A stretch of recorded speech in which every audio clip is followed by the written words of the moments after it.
SNA associates Pakistan की बेहतरीन law firm है जो पाकिस्तान के मारूफ कानूनदान Shahbaz Murtaza Ansari advocate high court व फेडरल शरीयत कोर्ट की रहनुमाई में सारे पाकिस्तान में फैमिली केसेस, प्रॉपर्टी केसेस और चेक केसेस में बेहतरीन सर्विसेज फराहम करती है। SNA law associates court marriage, online court marriage के अलावा तलाक, नादरा तलाक सर्टिफिकेट, मैरिज सर्टिफिकेट के बाबत भी बेहतरीन सर्विसेज फराहम करती है। SNA लॉ एसोसिएट्स के मेन ऑफिस मुल्तान में Miss Rizwana Ayub advocate high court, Chaudhry Asif Karim Sindhu advocate high court, Miss Mahvish Rabia advocate high court और Miss Afsha advocate high court शामिल हैं। इसके अलावा पाकिस्तान के दूसरे शहरों में भी काबिल वकील SNA लॉ एसोसिएट्स के पैनल में शामिल हैं। मजीद दुनिया भर के पाकिस्तानी अपने कानूनी मसाइल के बाबत शाम 7 से 9 के दरमियान Shahbaz Murtaza Ansari advocate high court के व्हाट्सएप नंबर 0333618191 पर मशवरा कर सकते हैं। आपका एतमाद ही हमारा फख्र है।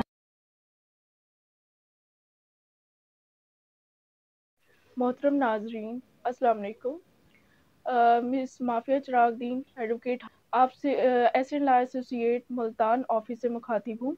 SN लॉ एसोसिएट पाकिस्तान के 50 बड़े शहरों में माहिर कानूनदान शहबाज मुर्तजा अंसारी साहब की क़यादत में अपनी फैमिली और प्रॉपर्टी मुकदमात की सर्विसेज फराहम कर रहा है। आज का जो मेरा मेन टॉपिक है वो ये है कि हक़ुल महर की जायदाद की बाबत हुक्म इम्तनाई देने का फैमिली कोर्ट का क्या इख्तियार है। दूसरा कि अगर शौहर कोई भी मुकदमा के दौरान अपनी प्रॉपर्टी या जायदाद कोई भी चीज़ ट्रांसफ़र कर देता है ड्यूरिंग पेंडेंसी ऑफ कोर्ट, तो उसकी क्या हैसियत होगी, और अगर ट्रांसफ़र हो जाती है तो उसकी कैंसिलेशन के लिए हम किस कानून के तहत हम कोर्ट में केस कैंसिलेशन का कर सकते हैं। अगर आपने हमारा चैनल सब्सक्राइब नहीं किया तो चैनल को आप सब्सक्राइब कर लें ताकि आपको मज़ीद मालूमात से आगाही मिलती रहे। जी, थैंक यू।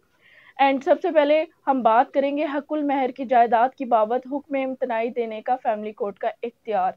इसमें हम देखते हैं कि फैमिली कोर्ट एक्ट 1964 क्या कहता है।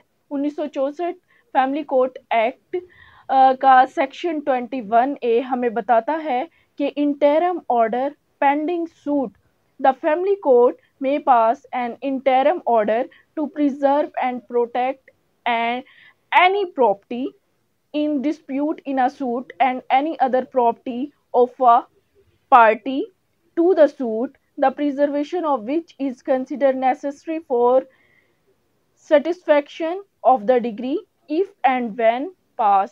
यानी कि हमें ये बताता है कि फैमिली कोर्ट के पास इख्तियार है कि वो कोई भी प्रोटेक्शन ऑर्डर किसी भी जायदाद के हवाले से हमें ऑर्डर कर सकती है। नंबर 2 पे हम बात करते हैं कि अगर शौहर किसी भी मुकदमे के दरमियान मेलाफाइड इंटेंशन के थ्रू यानी कि बदनीति के थ्रू कोई भी अपनी प्रॉपर्टी जो है वो ट्रांसफ़र कर देता है, किसी और के नाम पे कर देता है, तो उसकी क्या हैसियत होगी और उसको कैंसिलेशन के लिए हम कौन से कानून के तहत और किस कानून के तहत हम कोर्ट में दावा या केस कर सकते हैं।